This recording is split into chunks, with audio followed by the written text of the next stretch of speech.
സത്യം പറയട്ടെ, കഴിഞ്ഞ ജന്മത്തിൽ നിങ്ങൾ ഭാര്യയും ഭർത്താവുമായിരുന്നു. നിങ്ങൾക്ക് 5 കുട്ടികളുണ്ട്. അത് തനിക്ക് എങ്ങനെ അറിയാം? അന്ന് ഇവന്റെ ഇളയ മോൻ ഞാനായിരുന്നു. ടിൻഡു എന്നായിരുന്നു പേര്. മാസ്റ്റർ ടിൻഡു മോൻ.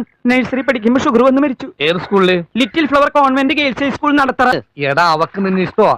അതറിയിക്കാൻ നീ പാടിയപ്പോ അവള് കൂടെ പേടി. പിന്നെ നിന്റെ വണ്ടിയുടെ പിന്നേക്ക് അറിയി. അവസാനം അവൾ ഐ ലൈക്കുന്നവര് പറഞ്ഞു നോക്കി.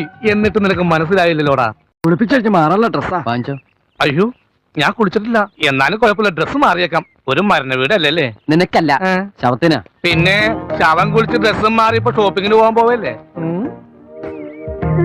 VIP-യോ? ചത്തവരെ കാർ IP അല്ലേ? Anyway, nice material. 2 മണിക്കൂർ കഴിഞ്ഞ വെറുതെ കത്തിച്ച് കളയാനുള്ള സാധനോ? ഇത് ചുമ്മാ വേസ്റ്റ് ആക്കണോ? ഞാനിത് എന്റേതായിട്ട് എക്സ്ചേഞ്ച് ചെയ്യുന്നത് നിനക്ക് വിരോധമുണ്ടോ? എന്റെ ഇത്തിരി പഴയതാണെന്നേ ഉള്ളൂ. സെയിം കളറാ, ആരും അറിയില്ല. എന്താ ചത്ത കിളിക്ക് എന്തിനാടാ കൂട്? ശവത്തിന്റെ വരെ ജെട്ടി അടിച്ചു മാറ്റുന്നോടാ പിശാശേ. ഇത് ആദ്യമായിട്ട്